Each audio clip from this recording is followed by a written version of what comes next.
हैं इजराइल के होने वाले उस हमले से जिसने पूरे गाजा में गदर मचा दिया। इस वक्त गाजा की 11 लाख आबादी के पास भागने के लिए सिर्फ महज 24 घंटे का ही वक्त बाकी है। उसके बाद इजराइल उत्तरी गाजा में किसी को भी जिंदा नहीं छोड़ेगा। वहीं दूसरी तरफ हमास ने इजराइल को चैलेंज किया है, चुनौती दी है कि एक बार गाजा की जमीन पर आकर देखो, हमास इजरायली सेना की कब्र खोद देगा।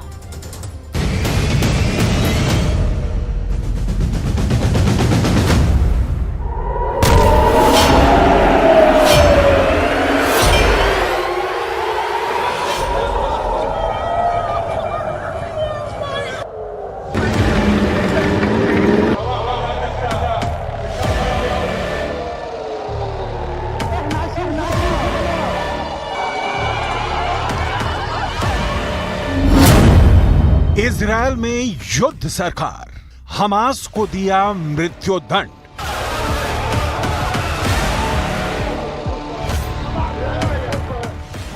इस वक्त गाजा पट्टी में जितना भयानक खून खराबा हो रहा है उसका अंदाजा शायद दुनिया को नहीं है।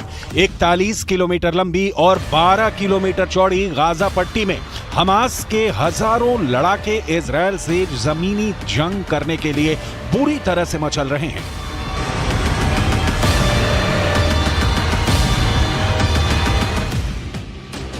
ऐसा लग रहा है कि हमास चाहता है कि गाजा पट्टी में एक बार इजरायल के टैंक और पैदल सेना घुसे, फिर हमास और हिजबुल्लाह के लड़ाके मिलकर उनसे आखिरी जंग करें। तबाही और बर्बादी की तस्वीरों ने पूरी दुनिया को हिला दिया है। इजरायल और गाजा में 6000 से ज्यादा मौतों के बाद गाजा में भयानक चीखें और दर्द से भरी तस्वीरें दिख रही हैं। मटिया मेट इमारतें और मलबे से निकलती लाशें दिख रही हैं।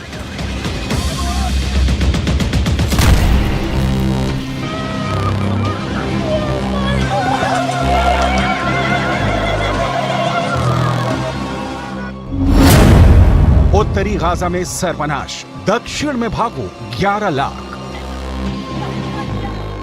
गाजा पट्टी और वेस्ट बैंक में ये तो अभी मौत के तांडव की शुरुआत है। इजरायल और हमास की असली जंग अब शुरू होने जा रही है। इजरायल ने उत्तरी गाजा में पर्चे गिराकर आदेश दे दिया है कि 24 घंटे के अंदर गाजा खाली करो वरना मारे जाओगे। अब सवाल उठता है कि 24 घंटे में उत्तरी गाजा के 11 लाख बच्चे, बूढ़े, महिलाएं और पुरुष कैसे भाग पाएंगे?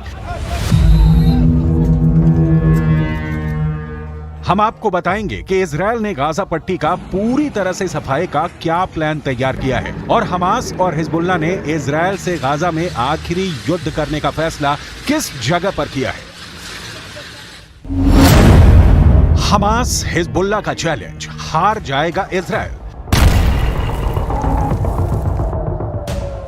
लेबनान का हिजबुल्लाह और गाजा में हमास इस वक्त इजरायल पर लगातार हमले कर रही हैं। हमास ने बंधक बनाए 13 और इजरायली नागरिकों को जान से मार दिया है। लेकिन इधर इजरायल और उत्तरी गाजा में जिस भयानक हमले को करने का फैसला किया है उससे गाजा के लोगों की रूह कांप गई है। आप इस एनिमेशन से समझ सकते हैं कि गाजा में इजरायल की आईडीएफ क्या करने जा रही है। इजरायल अपने 1 लाख सैनिकों, हजारों टैंक और सैकड़ों लड़ाकू विमानों के साथ गाजा के उत्तरी इलाके पर सबसे बड़ा हमला करने जा रहा है। दावे के मुताबिक इजरायल ने उत्तरी गाजा में रहने वाले 11 लाख गाजा निवासियों को दक्षिणी गाजा की तरफ तुरंत भागने का आदेश दे दिया है। उत्तरी गाजा से दक्षिणी गाजा की तरफ भागने के लिए सिर्फ 24 घंटे हैं। अगर उत्तरी गाजा के निवासी 24 घंटे में नहीं भाग पाए तो बहुत से लोग इजरायली हमले में मारे जाएंगे। इजरायल उत्तरी गाजा में मौजूद हमास के अड्डों का पूरी तरह से सफाया कर देना चाहता है। इसीलिए इजरायल के डिफेंस फोर्स ने उत्तरी गाजा में भयानक हमला करने का फैसला कर लिया है।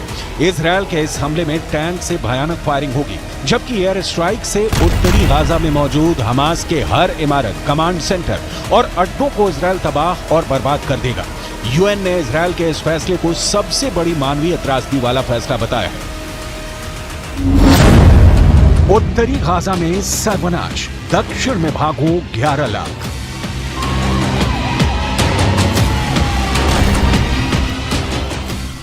सात अक्टूबर के बाद से इजरायल ने गाजा पट्टी और वेस्ट बैंक में 22,000 से ज्यादा इमारतों और बिल्डिंगों को तबाह कर डाला है।